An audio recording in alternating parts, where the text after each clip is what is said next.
Hello, good morning, good evening, या फिर जब भी आप देख रहे हैं तो आपको प्यार भरा नमस्कार।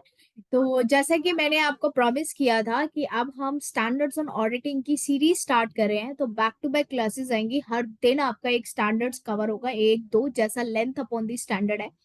तो आप लोग अगर इस चैनल पे नए आए हैं तो सबसे पहले ये रिक्वेस्ट है कि सीरीज आपकी छूट ना जाए, चाहे आप सीए फाइनल में है या सीए इंटर के अंदर है। आप इस चैनल को सब्सक्राइब कीजिए, ठीक है, लाइक कीजिए ताकि आपके पास वीडियो की नोटिफिकेशन आती रहे। दूसरी बात, क्या मैम आपने सीए इंटर के सारे चैप्टर्स कवर कर दिए हैं? अगर आप मेरी प्लेलिस्ट में जाओगे, उस प्लेलिस्ट में आप ऑडिट का जो सेक्शन है वहां पे देखेंगे तो मोस्टली मैं सारे जो चैप्टर का बेसिक कंसेप्ट है वो मैं फुल कवरेज से कवर अप कर चुकी हूँ। लेकिन जैसा कि मैंने आपको बताया था कि हर चैप्टर में एसेस का रेलेवेंस है, और मैंने आपको वहां पे भी हिंट दिया था कि मैं एसेस की अलग से सेपरेट क्लासेस लेके आऊंगी ताकि आप लोग डाइवर्ट ना हो सके। तो अब ये आ चुके हैं एसेस की क्लासेस। यहाँ पे हम एसेस कवर अप करेंगे, प्लस एसेस के क्वेश्चन किस तरीके से आते हैं वो सारी चीजें हम देखेंगे। तो आप अपना यहाँ पे नोट्स लेके बैठ जाइए, कोई भी नोट्स यूज करें वो लेके बैठ जाइए। मोड्यूल अगर आपको नोट्स नहीं है तो मोड्यूल लेके बैठ जाइए, ठीक है, या फिर पेन एंड पेपर लेके बैठ जाइए। यहाँ पे मैं अपने नोट्स आपको शो करूंगी, वहां से आप पढ़ सकते हैं, वहां से आप लिख सकते हैं। ठीक है बच्चा पार्टी। तो भैया, लेके श्री प्रभु का नाम हम शुरू करते हैं आज की एसएस की क्लास। तो आज मैं कवर अप क्या कराने वाली हूँ, आज मैं कवर अप आपको एक ओवरव्यू दूंगी कि एसएस कितने हैं, किस सीरीज के ऐसे हैं। और आज स्टार्ट करेंगे SQC 1। This is not essay, this is SQC, and SQC stand for Standards on Quality Control of an Audit. Okay, तो चलिए भैया शुरू करते हैं। सबसे पहले मैं बात करूंगी कि नंबर्स ऑफ स्टैंडर्ड्स किस तरीके से नंबरिंग की गई है। तो सबसे पहले जो मैंने बोला है वो है आपका standards on quality control.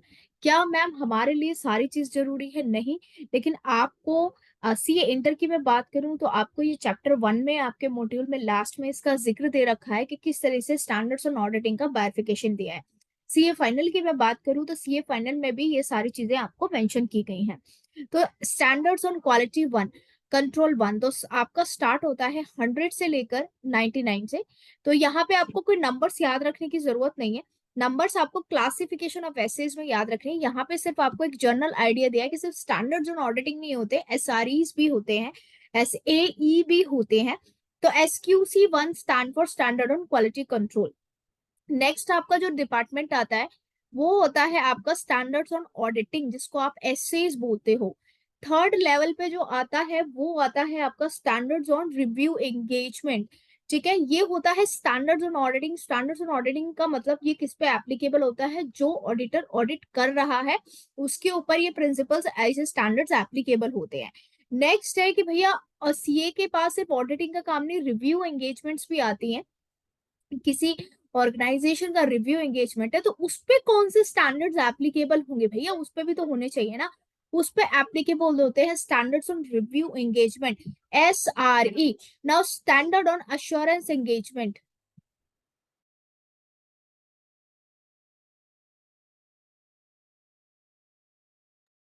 Okay, third thing आती है आपकी, अगर आप एक ऑडिटर है, आप एक चार्टर्ड अकाउंटेंट है और आपको किसी का अश्योरेंस एंगेजमेंट करना है, किसी प्रोजेक्ट फाइल पे किसी भी प्रोजेक्ट पे अश्योरेंस देना है, तो आपके ऊपर कौन से स्टैंडर्ड्स एप्लीकेबल होंगे? Standards on assurance engagement, SAE। Now SRS क्या होता है? Related services. ओके, तो उस पे आपके एप्लीकेबल होते हैं standards on related services. Okay, तो आपके जो स्टैंडर्ड्स है वो बेसिकली 5 कैटेगरीज में डिवाइड है। Now classification of this SAs, ठीक है, इन एसेज का कैसे क्लासिफिकेशन किया गया है। सो अब हम बेसिकली तो सेकंड लेवल पे बात करेंगे, ये स्टैंडर्ड्स ऑन ऑडिटिंग पे बात करेंगे। तो सबसे पहले आता है इंट्रोडक्टरी मैटर्स। जो आपका इंट्रोडक्टरी मैटर्स में 100 से लेकर 99 के बीच तक आ सकता है। जर्नल प्रिंसिपल्स एंड रिस्पॉन्सिबिलिटी, जिसके अंदर ऐसे 200, 201, 210 ये सारे एसेज आते हैं। ये एसेज जो 200 की सीरीज है, 200 से 299 की सीरीज है, इसमें जर्नल प्रिंसिपल्स एंड रिस्पॉन्सिबिलिटीज की बात करते हैं कि अभी तक ऑडिट स्टार्ट नहीं हुआ है, ठीक है, अब स्टार्ट होगा। नाउ जब ऐसे 300 to 499 आता है उसका मतलब क्या है कि अब हमारा एसेज एंगेजमेंट हो चुका है, स्टार्ट हुआ है। तो ये सीरीज जो आपकी डील करती है वो है असेसमेंट्स और responses to the assessed risk से। नेक्स्ट है ऑडिट एविडेंसेस की सीरीज, जो सीरीज बिलोंग करती है आपकी 500 से 599 तक। नेक्स्ट जो आपकी सीरीज आती है वो आती है 600 की series using work of the auditor. 700 की सीरीज में आपका आता है 700 से ऑडिट रिपोर्ट, और 8 से 899 की सीरीज पे आते हैं स्पेशलाइज्ड एरियाज। तो ये सीरीज आपको, वैसे तो आपको हर ऑडिटिंग स्टैंडर्ड याद होना चाहिए विद सेक्शन वाइज, बट यहाँ पे आपका क्या मतलब जैसे कि आपको सपोज करो ऐसे 320 आपको लिखने को दिया है, और आपको ये पता है कि ऐसे 320 किस सीरीज के अंदर आता है, 300 से 499 तक की सीरीज। तो आपको क्या बताना है कि रिस्क असेसमेंट और रिस्पॉन्सेज क्या है टुवर्ड्स एसेट्स रिस्क। ठीक है, समझ में आया आपको? इस चीज को आप क्लासेस में नोटेड डाउन करते चलना। ठीक है, now the next thing is कि थोड़ा थोड़ा हम पढ़ लेते हैं कि हमें स्टैंडर्ड्स ऑन ऑडिटिंग पढ़ना क्यों है, एसक्यूसी पढ़ना क्यों है। तो establish standards on auditing, establish standards on auditing, ये एसक्यूसी आपको गाइडेंस प्रोवाइड करता है फर्म की रिस्पॉन्सिबिलिटी पे, for its system, for its quality control, for the conduct of the audit, कि किस तरीके से फर्म की क्या रिस्पॉन्सिबिलिटी है पूरे सिस्टम पे। ठीक है, जो उसका सिस्टम ऑपरेट हो रहा है, क्वालिटी कंट्रोल मेजर क्या है, रिव्यू और ऑडिट ऑफ फाइनेंशियल इंफॉर्मेशन कैसे मतलब ये चीज बतानी है। Now SQC has been issued and requires auditor practitioner also to establish system of quality control, quality control का सिस्टम एस्टेब्लिश करना है।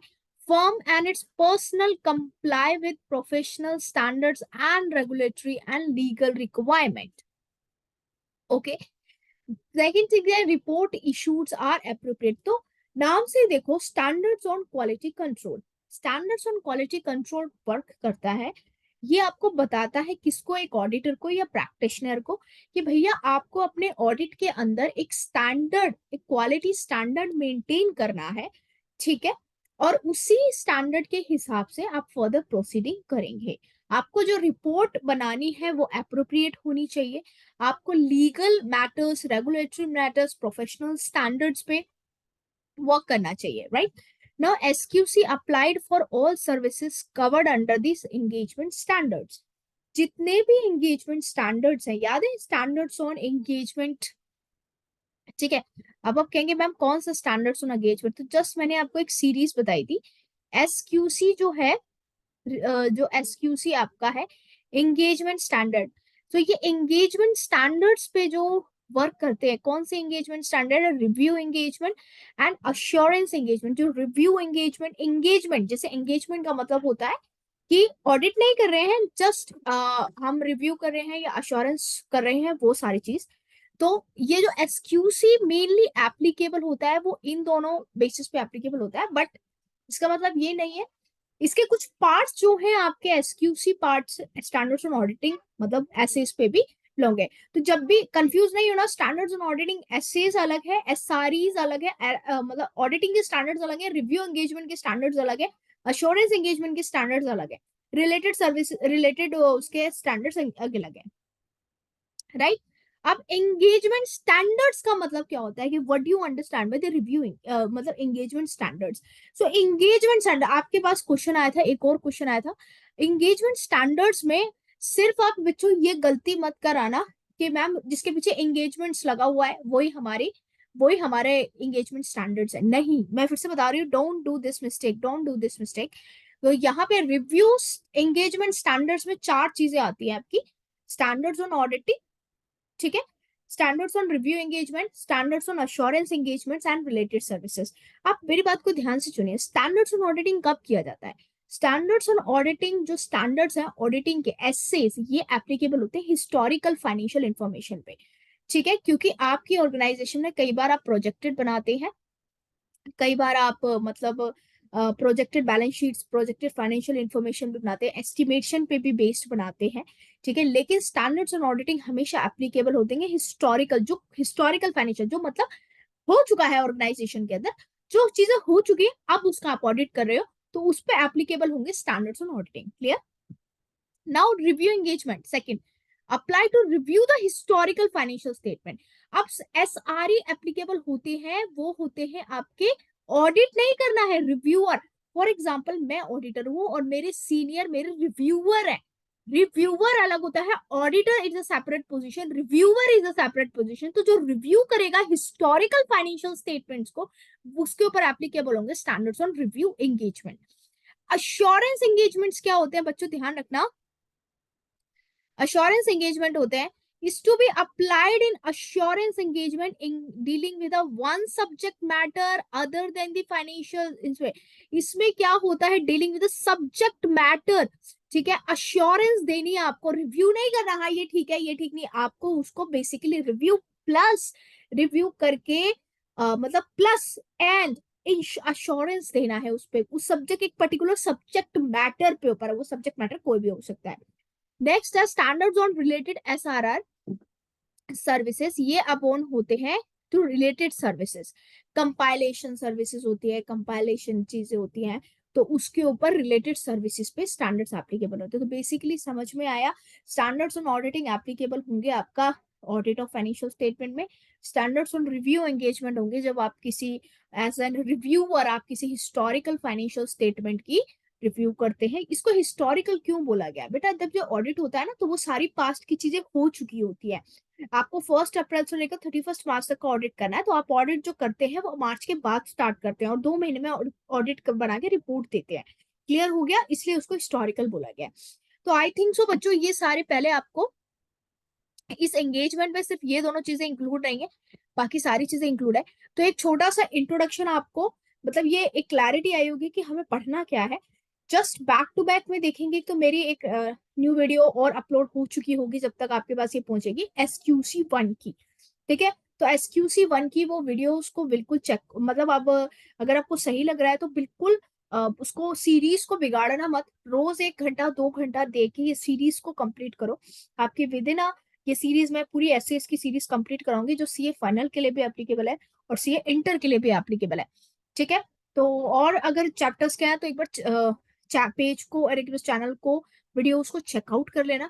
अगर तुम्हें लगता है कि आपको समझ में आ रहा है, अगर आपको लगता है, आप एक बार गूगल सर्च करके देखो कि वहां पे साफ इंस्टीट्यूट ने बोला हुआ है कि ऑडिट की अगर आपने थरो मतलब रटना अलग है, ऑडिट का XYZ तुम रट सकते हो, लेकिन ऑडिट की आपको बेसिक नॉलेज नहीं होगी तो you will not going to answer the things, ठीक है, क्योंकि बहुत सारी चीजें उलझी सी होती है। मैं नेक्स्ट जो आपका क्लासेस आएगी है इसमें, उसमें क्वेश्चन आंसर सॉल्व कराने की भी कोशिश करूंगी ताकि आप लोगों को एक्सपोजर भी मिल जाए, ठीक है। थैंक यू सो मच, मिलते हैं नेक्स्ट क्लास के अंदर, बाय बाय, टेक केयर। पढ़ते रहो, पढ़ते रहो, बढ़ते रहो, जल्द होगी जीत की दहाड़ एटीट्यूड के साथ। Thank you.